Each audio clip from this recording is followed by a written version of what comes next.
Hi, hello and welcome to Ellencooksandbakes. இன்னைக்கு நம்ம பார்க்க போற ரெசிபி தேங்காய் சாதமும் உப்பு காரம் சிக்கன். ஃபர்ஸ்ட் தேங்காய் சாதம் எப்படி செய்யறதுன்னு பார்த்துடலாம். தேங்காய் சாதத்துக்கு தேவையான பொருட்கள் வெங்காயம், இஞ்சி பூண்டு விழுது, பச்சை மிளகாய், முந்திரி பருப்பு, பிரியாணி இலை, கிராம்பு, ஏலக்காய், பட்டை, சோம்பு. அரை மூடி தேங்காய் பால் எடுத்து வச்சிருக்கிறேன். 2 கிளாஸ் பாஸ்மதி அரிசி வாஷ் பண்ணி ஊற வச்சுருக்கேன் 15 நிமிஷத்துக்கு. ஒரு குக்கரில் 2 டேபிள் ஸ்பூன் நெய், 2 டேபிள் ஸ்பூன் எண்ணெய். சூடான உடனே இதில் பிரியாணி இலை, பட்டை, ஒரு ஏலக்காய், 4 கிராம்பு, கொஞ்சம் சோம்பு. சோம்பு நல்லா பொரியட்டும். முந்திரி பருப்பு சேர்த்துக்கலாம்.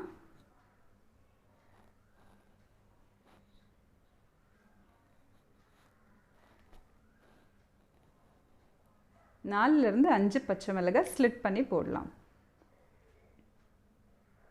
இது நல்ல எண்ணெயில் வதக்குங்க.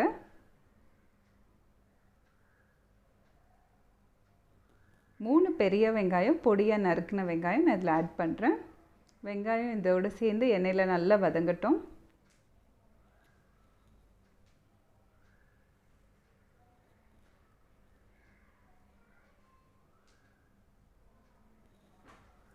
வெங்காயம் நல்லா வதங்கின பிறகு இப்போ நம்ம இஞ்சி பூண்டு விழுது ஆட் பண்ணலாம். 1 டேபிள் ஸ்பூன் இஞ்சி பூண்டு விழுது ஆட் பண்ணியிருக்கிறேன். இஞ்சி பூண்டு விழுது எண்ணெயில் நல்லா வதக்குங்க, பச்சை வாசம் போகிற வரைக்கும். தேவையான அளவு உப்பு போட்டுடலாம். இது எல்லாத்தையும் நல்லா மிக்ஸ் பண்ணிவிட்டு நல்லா வதங்கிட்ட உடனே இப்போ நம்ம தேங்காய் பால் ஊற்றிடலாம்.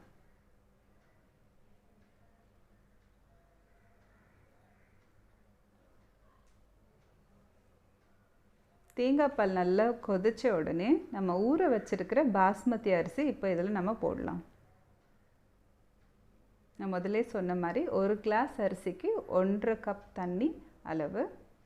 இந்த ஸ்டேஜில் உப்பு செக் பண்ணிக்கோங்க. இது நல்லா கொதித்த உடனே குக்கர் மூடி போட்டு வச்சிடலாம். 2 விசில் வந்தால் போதும்.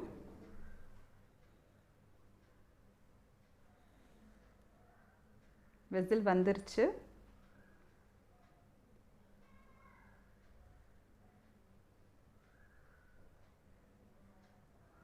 சுவையான தேங்காய் சாதம் ரெடி ஆகிடுச்சு.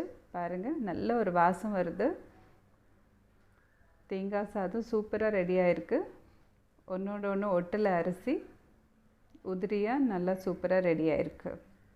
இப்போ நம்ம உப்பு காரம் சிக்கன் எப்படி செய்கிறது பார்க்கலாம். இதுக்கு ஏன் உப்பு காரம்னு பேர்னால் இதில் வெறும் உப்பு காரம் மாத்திரம் தான் சேர்க்குறோம்.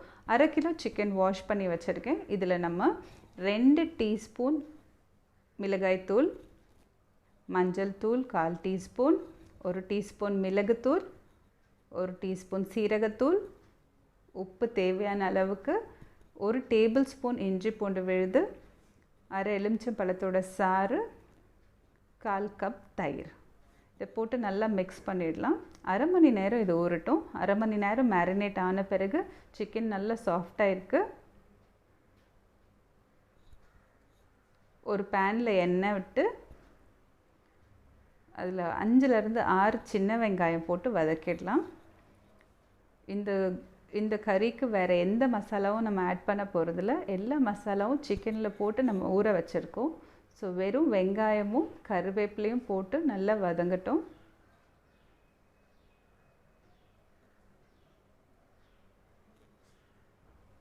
இப்போ நம்ம ஊற வச்சுருக்கிற சிக்கன் இதில் ஆட் பண்ணிடலாம்.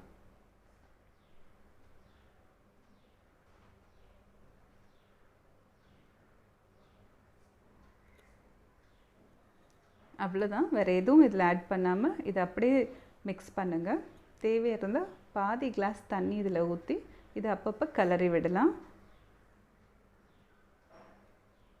இது நல்லா சாஃப்டாக குக் ஆகிறதுக்கு 20 நிமிஷம் ஆகும்.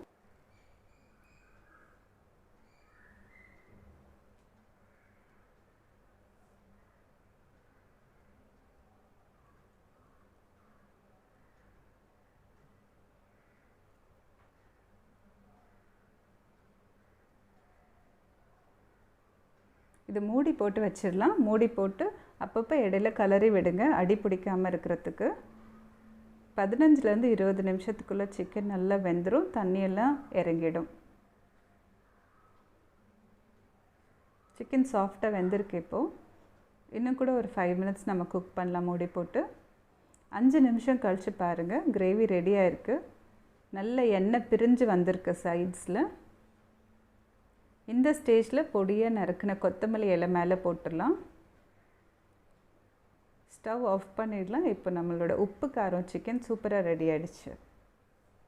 இது ரொம்ப சிம்பிளான ரெசிபி, ரொம்ப சீக்கிரமாக பண்ணிடலாம், நிறைய பொருட்களும் தேவையில்லை.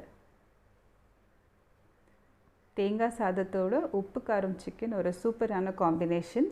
இதை கண்டிப்பாக உங்கள் வீட்டில் ட்ரை பண்ணுங்கள். இந்த ரெசிபி உங்களுக்கு பிடிச்சிருந்ததுன்னா எல்லன் குக்ஸ் அண்ட் பேக்ஸ்க்கு லைக் பண்ணுங்கள், சப்ஸ்கிரைப் பண்ணுங்கள், உங்கள் ஃப்ரெண்ட்ஸோடு கண்டிப்பாக ஷேர் பண்ணுங்கள். இதே மாதிரி இன்னும் சுவையான ரெசிபீஸ் பார்க்க என்னுடைய சேனல் ஃபாலோ பண்ணுங்கள். தேங்க்யூ.